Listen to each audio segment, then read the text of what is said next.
मेरा नाम स्नेहा है। मेरे पति फौज में तैनात थे और मैं अपने सास ससुर के साथ गांव में रहती थी। मेरी सास की आंखों की रोशनी चली गई थी, इसलिए वह ज्यादातर समय अपने कमरे में ही रहती थी। एक शाम ससुर जी को पैरों में बहुत तेज दर्द होने लगा। मैंने रसोई से आकर उनसे कहा कि बाबूजी चलिए, मैं आपके पैरों की मालिश कर देती हूं।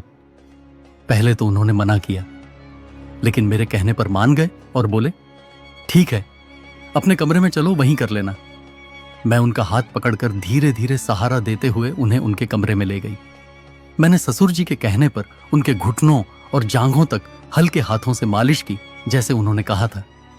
फिर जब मैं अपने कमरे में जाने लगी तो उन्होंने कहा, बहू, आज यहीं सो जाओ, देखभाल कौन करेगा? मैंने सोचा शायद उम्र और बीमारी की वजह से उन्हें अकेलेपन का डर लग रहा है, इसलिए मैं वहीं रुक गई।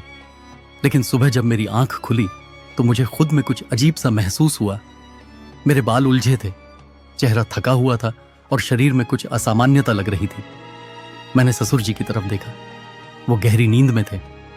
मैंने घबराकर उनसे पूछा, बाबूजी, क्या रात को कुछ हुआ था? मैं इतनी अजीब सी क्यों महसूस कर रही हूं?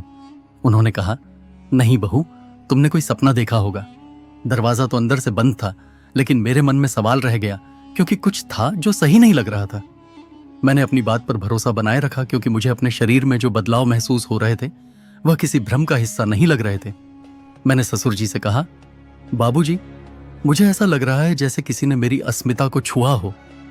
लेकिन उन्होंने साफ इनकार करते हुए कहा, मैं अपनी बहू के साथ ऐसा सोच भी नहीं सकता। यहां तो कोई और आया ही नहीं। उनकी बातों पर थोड़ा भरोसा कर भी लेती, लेकिन मैंने 2 दिन पहले ही कमरे में एक छोटा कैमरा छुपा कर लगाया था ताकि सच को जान सकूं। उस रात मैं बहुत कमजोर महसूस कर रही थी। फिर भी किसी तरह कमरे में जाकर रिकॉर्डिंग चेक की। जो मैंने देखा उसने मुझे हिलाकर रख दिया। रात करीब 100 बजे ससुर जी चुपके से मेरे पास आए और मेरी गरिमा के साथ खिलवाड़ किया। उस पल मेरी रूह कांप उठी। यह सब देखने के बाद मेरे अंदर बहुत गुस्सा और दुख दोनों था। मैं सीधे ससुर जी के पास गई। वो गहरी नींद में थे। मैंने उन्हें उठाया और जो कैमरे में रिकॉर्ड हुआ था वह दिखाया। पहले तो वह घबराए, लेकिन फिर बोले, मुझे लगा तुम मना कर दोगी, इसलिए चुपचाप किया। मैंने कहा, अगर आपको मुझसे कुछ उम्मीद थी तो कम से कम इज्जत के साथ बात करते। बिना बताए ऐसा करना गलत है। वह चुप हो गए। मैंने उनकी हालत को समझते हुए कहा, अब जो हुआ सो हुआ, लेकिन दोबारा ऐसा कुछ बिना मेरी मर्जी के नहीं होगा। शाम होते ही वह बिना कहे मेरे कमरे में आ गए। फिर वो मेरे पास आए और मुस्कुराकर बोले, बहू, अब तो शुरू करें। मैंने कहा, ससुर जी, अभी तो शरीर में हल्का दर्द है, आराम कर लेते हैं पहले। वह बोले, बस एक बार दिखा दो, फिर सब ठीक लगेगा।